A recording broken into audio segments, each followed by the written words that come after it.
In today's video, I'm going to cover the 5 mistakes made in an uncontested divorce. So you're going to want to watch to the end, especially if you have children, because I'm going to give you one hint that you may not have thought of. So the number one mistake is not knowing or having a full picture of what your finances are.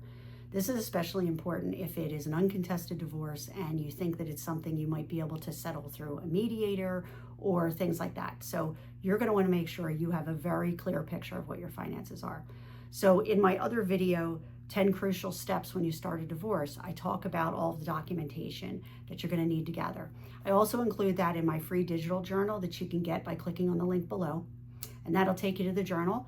And in there, I have checklists and places for you to write down all of the information about your accounts. I give you a list of all the documentation that you should have put together even before you start the divorce, but definitely at some point immediately after, you're going to want to gather all of this information together. Some of the documents include tax returns, pay stubs, your investment statements, any properties that you own, your 401k, pension plans, insurance policies. There's a whole slew of things you're going to need to get together for this.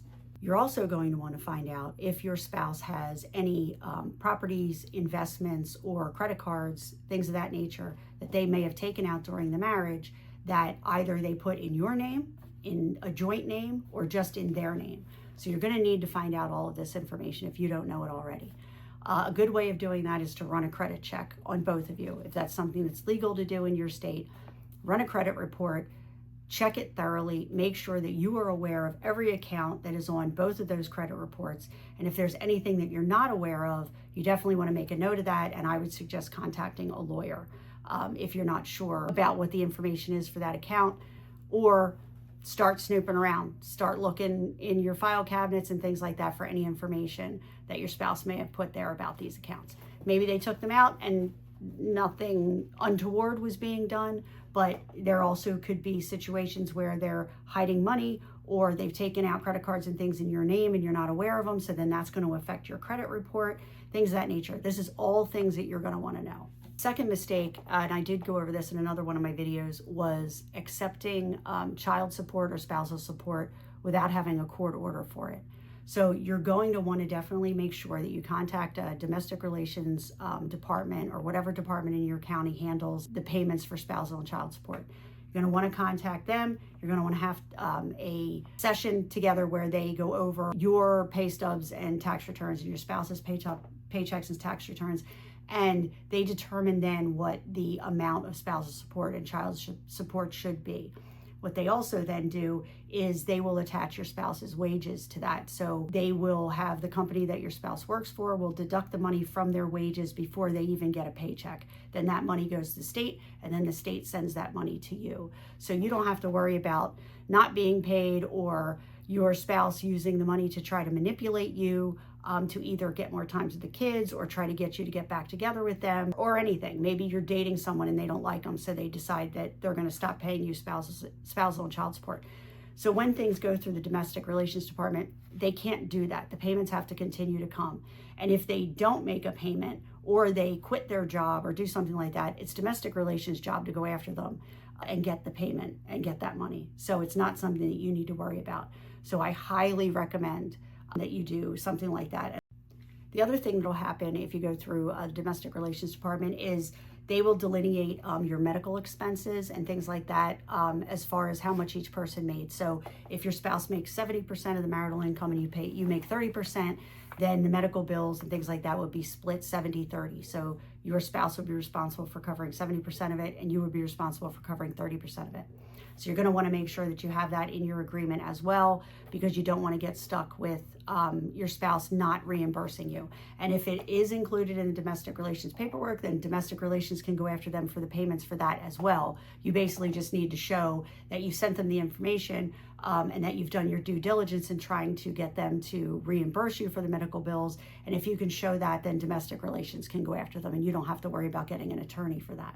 The other thing you're going to want to make sure you do is find out if you can include extracurricular activities in your child support documentation through domestic relations. You may not be able to. It is something you can probably add to your divorce settlement agreement, but you're going to want to make sure that Your spouse is also responsible for reimbursing you for extracurricular activities that the kids have, for daycare that the kids have. You're going to want to make sure that all of that is established so that it's very clear who's responsible for what portions of that. On the flip side, another thing you don't want to do is agree to pay more in child support than you're required to pay. Some people will do this because they make significantly larger amount of money and they're like, oh, I can afford to pay them this extra amount, so I'm going to do that, because eventually somebody gets pissed off. So you don't want to get yourself in that situation where you've agreed to pay something that you may be stuck paying for the rest of your life or the rest of your children's lives, at least until they're 18. You don't want to be stuck paying more than you really have to. So it's another reason that it's important to go through the domestic relations on both sides. You want to make sure you're not getting too little, and you want to make sure that you're not paying too much. So it's definitely a good reason also, if you're making a lot of money, for you to also seek having domestic relations handle doing the calculations and collecting the payments from you and giving them to your spouse. Now, this is a big one. It's sad but true, but the person that you're divorcing is not the person that you were married to. So this is the one instance where people do change. And when love turns to hate, pretty much anything can happen.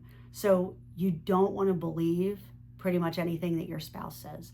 Even if it's an amicable divorce, you have to be really careful. So I'll give you an example. My ex-husband and I actually got along fairly well after the divorce. We're in contact because we had 2 small children. So we were in contact a lot. We texted each other all the time with updates on what the kids were doing or who had to pick them up, things like that. Things were going pretty well. Shortly thereafter, he ended up getting a girlfriend. And she didn't like, now she wasn't married, didn't have any children, and she didn't like the fact that we communicated so much, and she got jealous. So she brought this up to him and basically said that she thought it was unnatural that we communicated as well as we did or got along as well as we did. And that was basically the beginning of the end of our relationship. After that happened, he got concerned that she was, I guess, going to leave him because of the situation. So he started not contacting me, not returning my text messages. At one point, he told me that I could only text him in emergencies, that I had to communicate with him via email for anything else because he wasn't interested unless it was an emergency. So things really went downhill pretty fast after she gave him her 2 cents about the situation and how she thought we should be communicating. I guess she felt it should be a more contentious relationship, and that's exactly what she got, because after that point, the relationship became extremely contentious. At this point, they've been together for 13 or 14 years, and I have yet to meet his wife, even though my children were living with them during his custody time over the past 17 years. I've never yet met his wife. So the one thing that happened fairly recently after all of this was my mother passed away. And so when she died, I contacted him right away, told him that she had passed, asked him if it was okay if we had the funeral on that coming weekend, which was actually going to be his custody weekend. So I just checked with him to find out if it would be okay if we could schedule the funeral and we could swap weekends. And if it wasn't okay, then we would wait and have the funeral the following weekend when it was my time. So he did respond back, said that he was fine with us having the children for the weekend so that they could come to the funeral in the wake, and there was no issue. So great. Problem was, that was on a Tuesday. So then on Wednesday, he got them.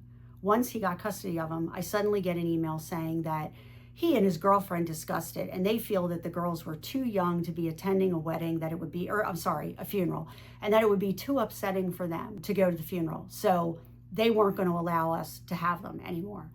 Well, obviously, I was extremely distraught by this. So was my father. And we kept trying to contact him and get him to change his mind. My dad was even contacting his parents, trying to talk them into talking some sense into him. And in the end, all he would do is say, well, because at this point we had already scheduled the funeral, so we couldn't change it. So by the time he let us know that I couldn't have them anymore, we had already scheduled the funeral. People were already coming. They knew when it was. We advertised it in the newspaper, so we couldn't change it at that point. So he finally said that I could have them for 1 hour for the funeral. So I wrote back and said, well, if your concern is that they're too young and this is going to be too sad for them, then you should just let them come to the wake instead of the funeral, because a lot of their friends were going to be at the wake as well. It would be a happier time. It wouldn't be as sad. And so then they wouldn't have to worry about them being so upset.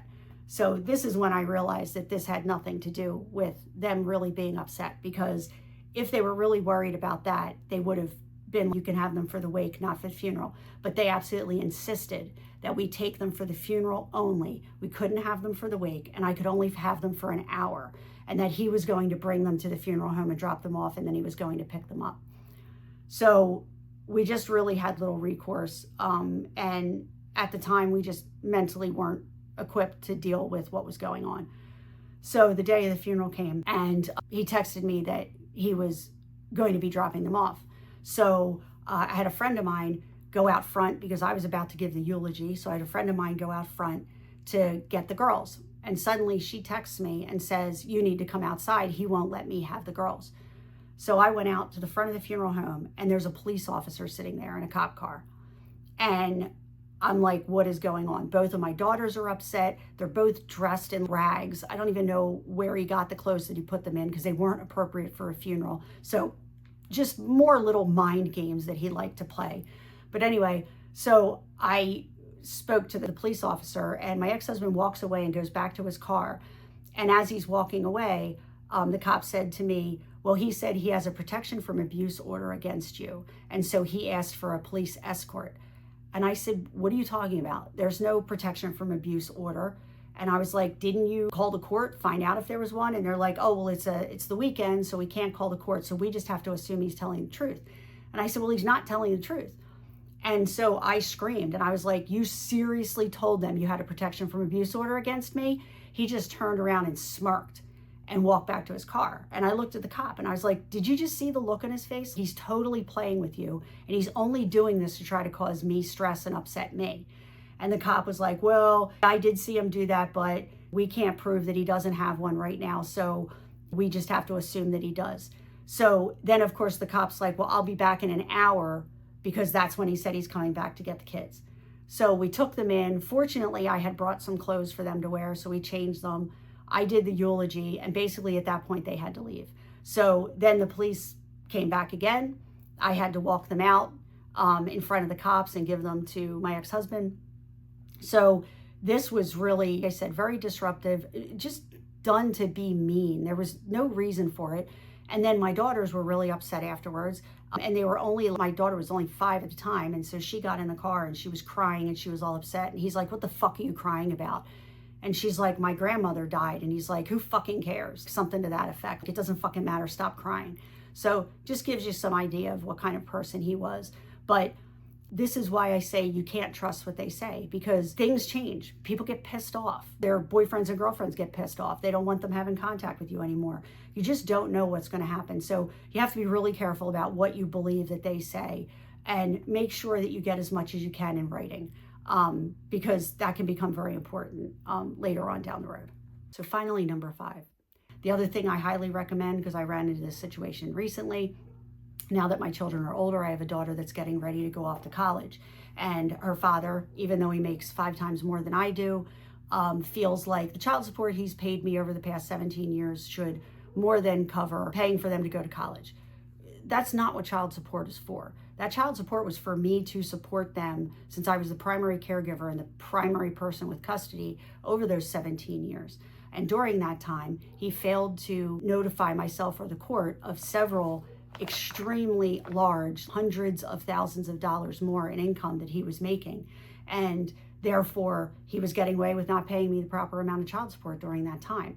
And unfortunately, when I went to court and found out that he was making that much money, I did not take a lawyer with me. And so therefore, I basically flaked out, and his lawyer started trying to intimidate me. Unfortunately, I let him intimidate me slightly.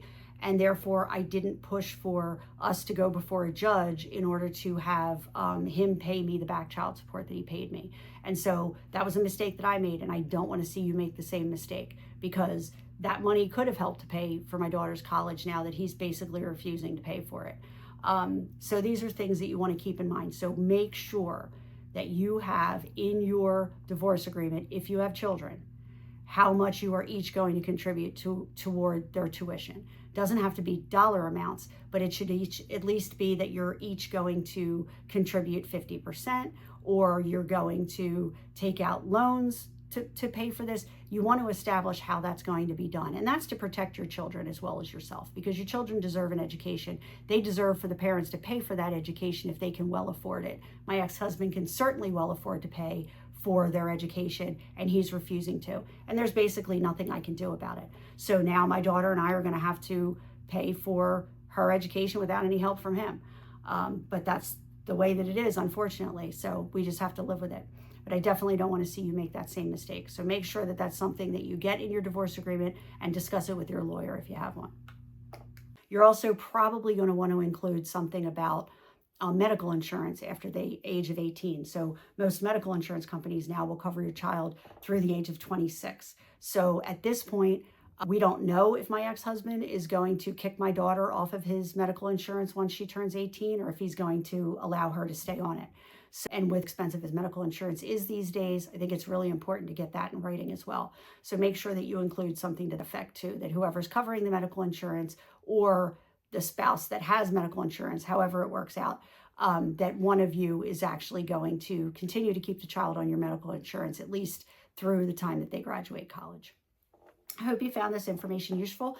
Please be sure to check out my other videos and also sign up to get my free journal where you can keep track of all the documentations you need during this time.